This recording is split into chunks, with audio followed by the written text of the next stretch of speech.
Susan, quite remarkable here, the U.S. President Donald Trump en route to Singapore reacting to the closing remarks of the summit's host, Justin Trudeau, the Canadian Prime Minister. Interestingly, before all of this started, the chairman of the G7 said the measure of success would really be if there was no open rupture between the U.S. and its allies. He said everything else is gravy. At the last minute, that seems to have happened. And this is quite a different tone than the Trump that we saw here during these 2 days of the summit. The second and final day of the G7 summit started with a working breakfast. The U.S. President Donald Trump missed the casual socializing beforehand because he showed up late, again. The morning talks focused on gender equality, women's empowerment. The White House said Trump would depart Quebec immediately afterwards. But before he did, Trump held an impromptu press gathering where he offered his thoughts on a range of topics, including trade.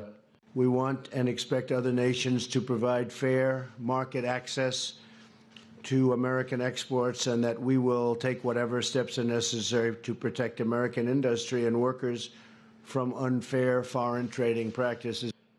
Trump said America was being robbed, but he blamed past U.S. leaders for letting it happen. No more, he said. Trump also defended the recent import duties his administration slapped on imported metals, many originating in G7 states. Without him, the summit continued, a session on the environment, oceans, clean energy, and climate change that included leaders from the developing world, joining the summit as guests.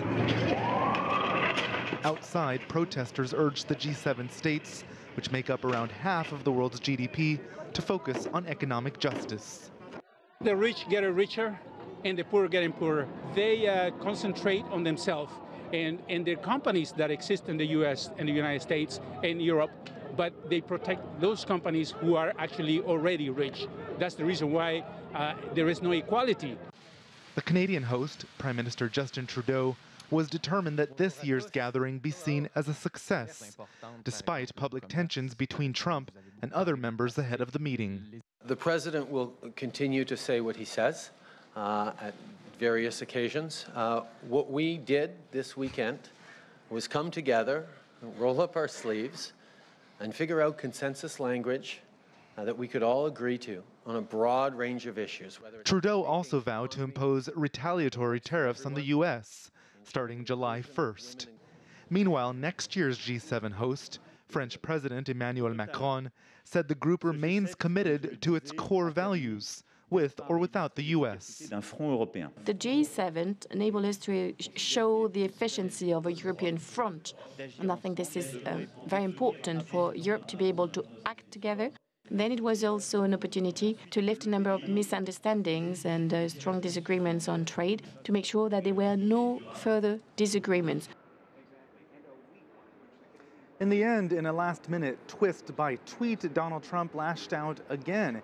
He called Trudeau a weak leader and said the U.S. would not be signing off on the G7's final communique, a document meant to reflect the group's consensus, now, Susan, highlighting its division.